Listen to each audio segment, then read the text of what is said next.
There's one particular word that garners special attention in McKinney ISD athletics this time of year, and that word is district. Hello and welcome to Sports Talk. I'm Tyler Sloan. District time is here for multiple sports. Head football coach Mike Fecci joins us to discuss McKinney North opening district bout, a tightly contested loss to Sherman. We also have the volleyball coaches here today to talk about their season so far and to update us on if they found the magic touch early in the district schedule. All of that, plus the Dennis Baker State Farm Scholar Athlete of the Week, is coming up next on Sports Talk.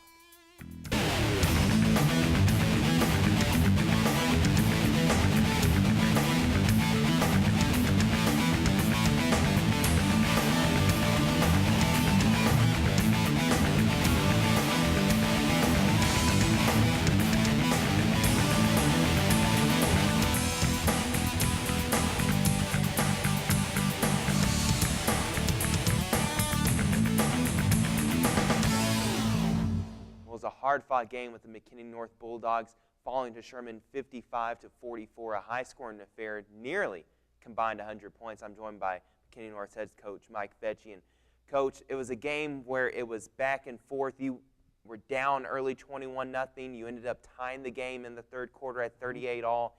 At the end, it was just too much of a mountain to end up trying to get over the hump and take a lead in this game. Yeah, it was. You know, we start off the game down 21-0. I mean, like 4 or 5 minutes in the game, we were down 21-0, and you know, we fought back. We just kept chipping away, and like you said, in the third quarter, we were able to come out and tie it up at 38. And then at one point, we had a chance to kick an extra point to tie it at 45, and unfortunately, that one got blocked. But you know, our kids fought. We stayed in the fight. They never panicked. It just came down to the end there. They made more plays than we did at the end on both sides of the ball, and so you know, credit to them, Sherman, because. You know, they went and answered the call when they needed to. We'll go ahead and take a look at the highlights now. And Trey Mask of Sherman, their running back, he would line up a lot of times in the Wildcat, a lot of times in the backfield. He was a force to be reckoned with in this game. 7 touchdowns on the ground from Trey Mask. As a defense, what was the problem with stopping him? I think part of it was we just did not tackle very well. We really didn't. We did not tackle well. They had a good scheme for us. I thought we had a good scheme for them, and it came down to who was going to tackle and who wasn't. And, you know, they tackled and we didn't. This was a big play to Trey Sanders, big 89-yard touchdown. We were down 21-0 at this point. And, they had man coverage, and Trey beat the guy, and the guy ended up falling down after he caught the ball. So that was a big play out of Trey. You know, Dutzy had a good night. But like I say, it just came down. We just didn't tackle him very well, to be honest with you. A lot of big plays through the air by Ben Dutzy. Had a fine game, 17 of 27 passing for 254 yards, 1 touchdown, 2 picks, and one of those interceptions was at the very end of the game, one of those Hail Mary situations. Yeah. Your defense came up big in this game. They did. They made some big stops. You know, Nick Hutchins had 2 pick sixes for us, and that's huge anytime you can score points on defense, and we did that twice. You know, but back to Dutzy, you know, he had a good night for us. You know, he operated like we wanted him to. He does a good job reading the option right here, and good job of blocking out there by Gabe Constantine, and we're able to get the ball in the end zone. But, no, all in all, Ben had a good night. You know, Ronald had a good night. Trey Sanders, once again, has a big catch right here. He had a big night. So, you know, we did some good things. We're doing good things. We just got to put it all together now. Got a field goal right before half to send you into the half, only down 7. How big was that field goal? That was huge. You know, we had a chance for Rel to go out there and kick a field goal and put us down by 7 only, and you know, Rose stepped right up there. You know, I actually called a timeout there with 1 second to go, and you know, got our field goal team together and said, all right, Rule, you can go out there and make this. And he split the uprights, and we were able to go in a half with a little momentum. You get the ground game going in the third quarter. Ronald Jones breaks out the big 52-yard touchdown run. Yeah, Ronald had a big run right here. It wasn't a few times Ronald was actually able to get out into open space and do what he's been doing all year for us right there. Now, 1 interception by Nick Hutchins, that's nice. That sometimes makes the whole season for you on defense, getting a pick 6. But 2 is even better. That sometimes makes it your most memorable night on the field, and Nick Hutchins gets his 2nd pick 6 of the game. Yeah, this is a great job by Nick here of not only keeping his pads down, but keeping his balance, keeping his feet rolling, and getting in the end zone right there. Good little disguise by him, too, there to kind of roll in the box late and get that thing. That interception return for a touchdown tied the game at 38-all. They come back and score a touchdown. You score it once more to answer them to make it 45-44. extra point gets blocked. And at that point, did that swing enough momentum in Sherman's favor to win the game? You know, I don't know that it swung the momentum, but what it definitely did was take it away from us. You know, those things are that you can never take for granted, those 1-point deals, those extra points, because, you know, you do have the momentum, obviously, if you're kicking an extra point.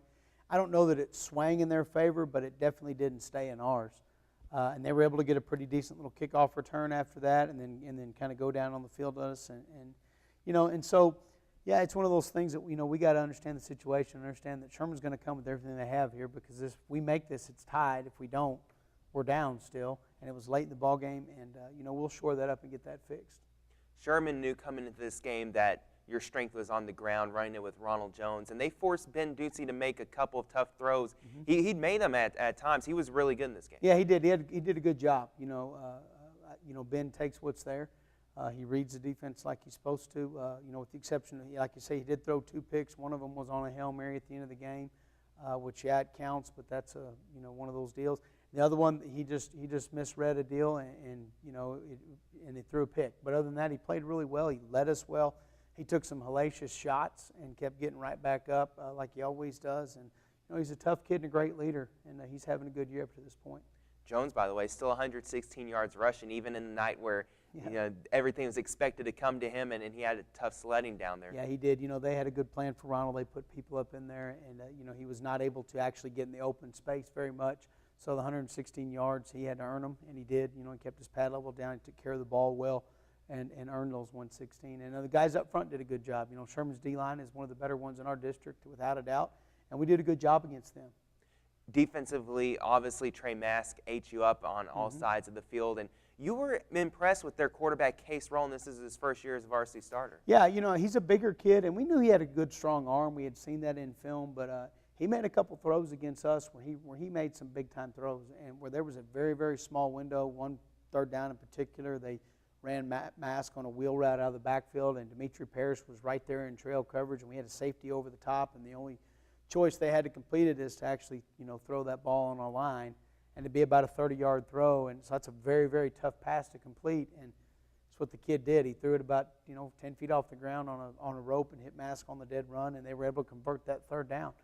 So he did a good job for them. He did a good job, and Sherman's kind of finding themselves offensively, and you know, they're going to make a big run in our district without a doubt. Obviously, this is now puts you at an 0-1 spot in district. That makes the next game critical. Even though early in the district schedule, you'd love to be back to 1-1. Sure. It's against Royse City next week. What do you see from Royse City that's going to try to give you fits? Well, first thing with Royse City is number one, they're much better than they were last year on both sides of the ball, in our opinion. Number two is they will run a million offensive formations at you. They don't do a lot of different plays. They kind of do the same 2 or 3 or 4 plays, but as many formations as we've seen all year, and not only just formations, but we call them a little bit crazy formations, where they'll put, you know, 5 offensive linemen on one side and 3 on the other, and go 2 in the backfield, or they'll get an empty and they'll have no backs and 5 receivers and 4 on one side, and you know, they do a lot of different formations with a lot of different people. You know, it's going to be a big challenge to us defensively to get lined up right. You know, we talked all morning to our kids this morning about getting lined up right, showed them how we're going to line up to these different formations that they do, and then go out there and tackle. We got to go out there and tackle. We got to tackle better. There's no getting around that. You know, that's going to be a major, major emphasis on this week's practice, is lining up the formations, being able to read our keys and to tackle. And I think if we can do those 2 things or those 3 things, then I like our chances. And they're certainly going to give a big mental challenge to your defense. Going to have to think about how to deal with all those different formations. Sure. You watched their game against Greenville on Friday because you played on a Thursday against Sherman. How did being there actually at the game to watch a full game in person help you to prepare for this? Well, I think what it does is it allows you to, number one, physically see those kids. You know, sometimes on film it's a little bit difficult to tell how big somebody really is or isn't. But we were able to go over to Greenville and watch them play Greenville Friday night. We were able to, you know, get down pretty close to the action down there and physically see these guys, to physically see how they operate on the sidelines. And you get to feel the emotion that they play with. And they played with a lot. They played with a lot of emotion against Greenville and a lot of passion.